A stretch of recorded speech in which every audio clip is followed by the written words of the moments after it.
ओम भ्राजिष्णवे विश्वहेतवे नमः। मैं जो पहले वीडियो बनाया हूँ वर्ष का राशिफल, फिर मासिक राशिफल वगैरह, मैंने कई वीडियो बनाया है।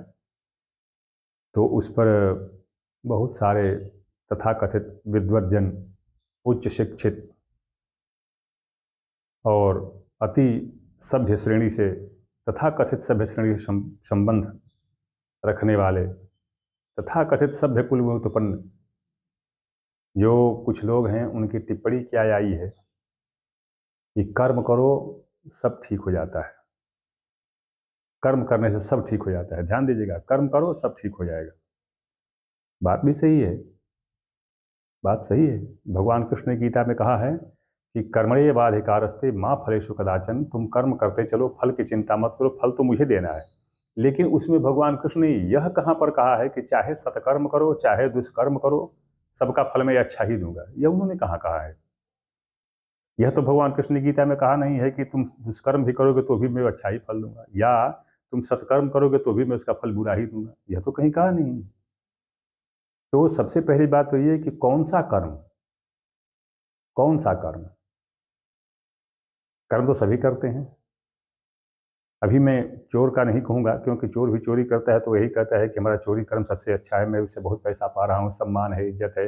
जो पिंडारी हैं या गुंडे बदमाश हैं, वो भी कहते हैं कि देखिए मेरे ऐसे बहुत ज़्यादा संपत्ति है, बहुत ज़्यादा दबदबा है। सब अपने अपने कर्म को अच्छा कहते हैं, लेकिन इसको मैं छोड़ करके चलता हूँ। यह सब तो आज की वर्तमान स्थितियाँ हैं। मैं प्राचीन काल में ही ले चलता हूँ। देवगुरु बृहस्पति, देवगुरु बृहस्पति बहुत बड़े ऋषि थे, त्रिकालदर्शी थे, भगवान के परम भक्त थे। शुक्राचार्य भी भगवान के परम भक्त थे, आध्यात्म विद्या से परिपूर्ण थे, संजीवनी विद्या के जानकार थे। भगवान कृष्ण शिव की उन पर बहुत बड़ी कृपा थी। ये दोनों ही आध्यात्म के थे, दोनों ही त्रिकालदर्शी थे, दोनों ही ऋषि थे, दोनों ही तपस्वी थे। फिर दोनों का आपस में वैर क्यों? शुक्राचार्य से और वशिष्ठ का वैर क्यों? विश्व देवगुरु बृहस्पति का और शुक्राचार्य से वैर क्यों? क्यों वैर? वो भी तो तपस्वी, ये भी तपस्वी, ये भी त्रिकालदर्शी मुनि, ये भी त्रिकालदर्शी मुनि। क्यों करके आखिर? दोनों तो कर्म ही करते, फिर दोनों में आपस में वैर क्यों? अब ये देखिए, यही चीज निर्धारण करना है कि कर्म से फल अवश्य मिलता है, लेकिन किस कर्म का फल मिलता है उसके अनुसार फल मिलता है। जिस जैसा कर्म होगा वैसा फल मिलेगा। यह नहीं कि चाहे कोई भी कर्म करो फल एक ही मिलेगा, ऐसा नहीं होता है।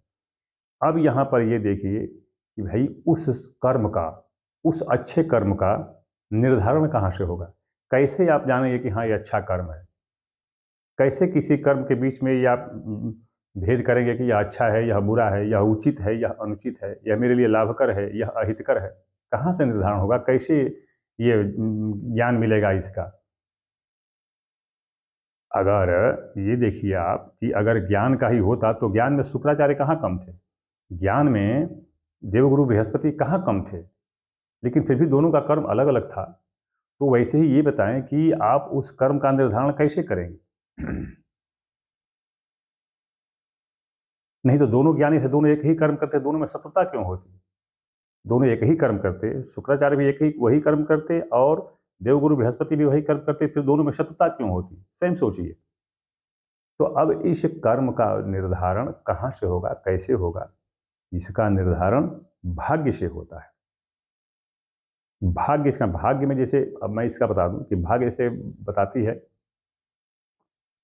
कुंडली में। देखे, कुंडली में बता दिया है आपने कि यह लड़का बहुत उच्च अधिकारी बनेगा, उच्च अधिकारी बनेगा।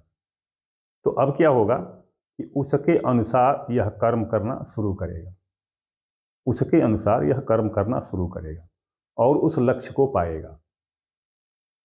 ध्यान दीजिएगा, उसके अनुसार। यह नहीं कि वो बनना है कलेक्टर और सीखने पढ़ने लगा वकालत, ऐसी नहीं। तो अब उस भाग्य के अनुसार ये कर्म करेगा। तो जो भाग्य में बदा है, कर्म वैसा करना पड़ेगा। कर्म और भाग्य दोनों एक साथ जन्म लेते हैं। जब भाग्य हुआ तभी निर्धारण हो गया कि आपको यह कर्म करना है। जब भाग्य बना तभी निर्धारण है कि कर्म करना है। अगर भाग्य नहीं था तो कर्म क्या। अब सब लोग जो मूर्खतापूर्ण जो प्रश्न करते हैं कि पहले भाग्य या कर्म, पहले भाग्य या कर्म, कैसे पहले भाग्य पर कैसे कर्म हो सकता है।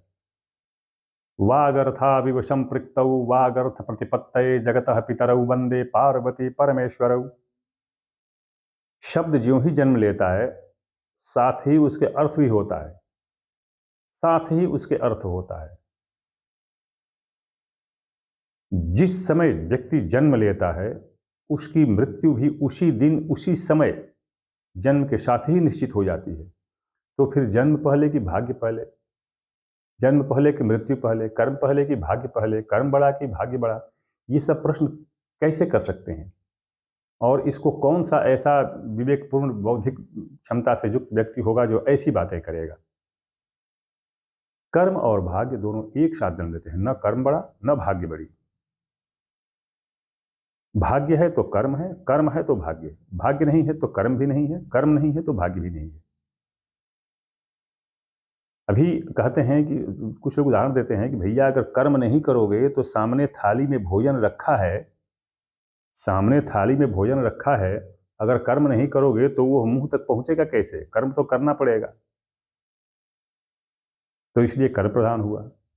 अब उनसे यही उदाहरण दे दे कि भैया अगर थाली में भोजन ही नहीं तो कर्म क्या करोगे, क्या कर्म करोगे। ऐसे उठा उठा के मुंह से सटाओगे बिना भोजन नहीं रखा है तो। वो भोजन है तभी तो कर्म कर रहे हो, खाने के लिए। तो उदाहरण देने के पहले विवेकपूर्ण विधि से और तार्किक प्रकार से सोच लेना चाहिए कि हम क्या कहते हैं। तो इसलिए कर्म भाग्य पर अवलंबित है, भाग्य कर्म पर अवलंबित है। भाग्य पूर्ण तभी होगा जब कर्म करेंगे, और कर्म आप तभी करेंगे जब वो भाग्य में होगा। इस तरह से ये कर्म और भाग्य दोनों एक दूसरे से महान नहीं हैं, दोनों एक दूसरे के समकक्षी हैं, या दोनों दोनों का कह लीजिए कि नाम अलग अलग है, चीज एक ही है। चीज एक ही है। जैसे सिक्का होता है, एक तरफ जो शीर्ष होता है और एक तरफ जो संख्या लिखी होती है, तो दोनों एक ही में है, दोनों एक ही में है। और जब दोनों एक में है तभी वो सिक्का है। ये नहीं कि उसके शीर्ष को, हेड को अलग कर दें और टेल को अलग कर दें तो सिक्का कहाँ है, वो कौन सा सिक्का है। जब वो दोनों एक में हैं तभी सिक्का है। इसी तरह जब व्यक्ति जीव जन्म लिया तभी वो मरेगा, जब जन्म नहीं लिया तो मरेगा कहाँ से, क्या मरेगा। ठीक वैसे ही जब भाग्य है तभी कर्म है, अगर भाग्य है ही नहीं तो कर्म कहाँ से। इसलिए न तो भाग्य पहले न कर्म पहले, दोनों एक साथ बचते हैं, उत्पन्न होते हैं। न भाग्य बड़ा है न कर्म बड़ा है। कर्म करोगे तो भाग्य बनेगा, भाग्य में होगा तो कर्म से मिलेगा, भाग्य में होगा तो कर्म से मिलेगा। पत्थर पर तीर मारियो चोखो तीर नशाए। अगर पत्थर को फूटना नहीं होगा, कटना नहीं होगा, कटना नहीं होगा, तो उस पर आप चाहे कितना ही नुकीला तीर मारेंगे उसका नोक मुड़ जाएगा, पत्थर ज्यों का त्यों रहेगा। कर्म तो आप कर रहे हैं तोड़ने का। तो ये जो है ना, ये निष्फल प्रयत्न, इसी से कहते हैं कि सार्थक और निरर्थक। यही सार्थक और निरर्थक है। कर्म सार्थक करेंगे तो उसका फल उत्तम होगा, कर्म अगर निरर्थक करेंगे तो उसका फल हानिकारक होगा। तो इसलिए यह मत कहिए कि पहले कर्म है, कर्म करेंगे तो ही मिलेगा आपको। क्या मिलेगा, कर्म करेंगे तो क्या मिलेगा। अरे जो भाग्य में है, वो जो भाग्य में है वही तो, उसी के तो कर्म करेंगे। जब वो है ही नहीं तो कर्म क्या करेंगे। आपके पास अगर खेलने के लिए फुटबॉल है, फुटबॉल है, जब पैर है ही नहीं तो फुटबॉल किस काम का। और खेलने की इच्छा ही है आपकी, सब कुछ हाथ पांव है ही है, फुटबॉल है ही नहीं तो हाथ पांव क्या करेगा। इसलिए कर्म और भाग्य में कोई महान नहीं, दोनों एक ही चीज है, एक ही सिक्के के दो पहलू हैं। वो कर्म और भाग्य, नाम अलग अलग है और स्वरूप एक है। नाम अलग अलग है, स्वरूप एक है। इसलिए कर्म करें, लेकिन कर्म का निर्धारण कहाँ से होगा, भाग्य से होगा। अब ये कुंडली में जो कह गए हैं कि ये सब हो जाएगा, तो कुंडली क्या है, भाग्य दर्शाती है। ललाट पट्टे लिखिता विधात्रा खष्टी दिने जा अक्षर मालिका च। छठे दिन ही विधाता जो है, जन्म के छठे दिन ही विधाता जो है वो अक्षर मालिका मतलब भाग्य जो है वो लिख दी जाती है। और उसी भाग्य को पाने के लिए जीव तरह तरह के प्रयत्न करता है। उसी में जो सार्थक प्रयत्न करता है वो भाग्य तक पहुंच जाता है, जो निरर्थक प्रयत्न करता है वो नहीं पहुंचता है। भाग्य तो निश्चित है। तो यही जो है, अब यही कर्म जो है, यही कर्म है और यही भाग्य है। उस भाग्य को पाने के लिए कर्म करना पड़ता है, उस भाग्य को पाने के लिए कर्म करना पड़ता है। जब भाग्य नहीं है तो कर्म का क्या तात्पर्य है? अरण्य रोदन है, जंगल में रोना है, कोई सुनने वाला नहीं है, कोई मतलब नहीं है उस कर्म का। तो अगर भगवान कृष्ण का ये आप उदाहरण देते हैं कि कर्मण्येवाधिकारस्ते, तो उसमें यह कहाँ का उन्होंने नहीं कहा है कि दुष्कर्म करने का या सत्कर्म करने का, अपकर्म करने का, नहीं, कर्म कर दिया उन्होंने कि कर्म करो फल मैं दूंगा, अच्छा करो अच्छा फल दूंगा, बुरा करो बुरा फल दूंगा। फल फल मेरे पास है, कर्म आपके पास है, तो कर्म करो उसके अनुसार। तो यही कर्म है और वही फल भाग्य है। भाग्य वहां पर है तो कर्म करो, अगर कर्म नहीं करोगे तो भाग्य निरर्थक है, और भाग्य नहीं है तो कर्म निरर्थक है। तो वही भाग्य को दर्शाने के लिए ग्रह वगैरह जो ज्योतिष में देखते हैं कि आपके भाग्य में ये है, आपको ये दुर्घटना होगी, आपको ये लाभ होगा, तो उसके अनुसार आप कर्म करें। मैं पहले भी बता चुका हूं आपको कि सौभाग्य और दुर्भाग्य कैसे चलते हैं। पूरब में सूरज निकला, दोपहर में चिलचिलाती धूप हुई। जब चिलचिलाती धूप होती है तो लोग उससे बचने के लिए कोई छतरी लगा लेता है, कोई पेड़ के नीचे जाता है, कोई एसी में घुस जाता है, कमरे में एसी में घुस जाता है। किंतु क्या आप सोचिए कि उस छतरी लगाने से सूरज डूब जाता है? एसी में पहुंच जाने से क्या सूरज डूब जाता है? जी नहीं, सूरज अपनी गर्मी फैलाता रहता है, बिल्कुल उसी तरह फैलाएगा। केवल जो छतरी लगा लिया वो बच जाएगा, बाकी नहीं बचेंगे। जो एसी में घुस गया वो उस गर्मी से राहत पा गया, बाकी नहीं बचेंगे। तो यही है कर्म और यही है भाग्य। अपना किस्मत जो है, बदकिस्मत या अच्छी किस्मत जो भी कह लीजिए, वो सूर्यदेव अपना गर्मी फैलाते हुए चले जाते हैं, वो नहीं डूबते हैं। चाहे छतरी लगाएं तो भी वो गर्मी फैलाते रहेंगे। तो जो उस गर्मी में छतरी कर्म का, जो छतरी लगा लिया वो बच गया, जो नहीं लगाया वो झुलस गया। ये कर्म और भाग्य है। अभी भाग्य और सौभाग्य क्या?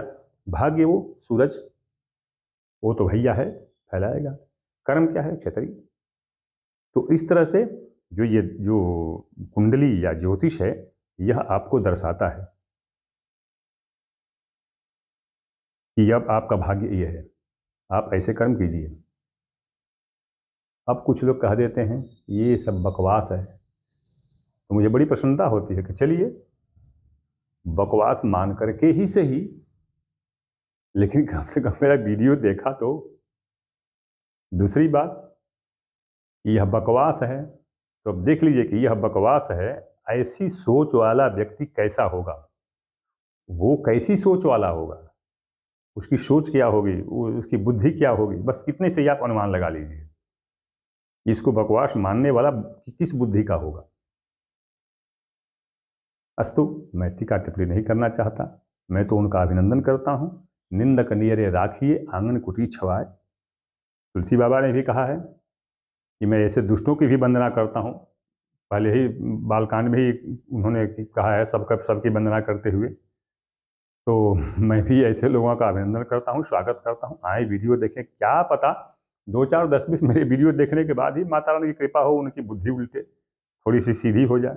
देखने मात्र से ही हो सकता है, क्योंकि क्या पता वो आज तक ऐसे ही वीडियो देखते रहे हों, ऐसे ही ऑडियो सुनते रहे हों, जिससे कुछ और ही दिमाग में घुस गया हो। तो ठीक है, आप वीडियो देखें, कोई बात नहीं है। माता रानी आप पर कृपा करें। ओम नमः चंडिकायै।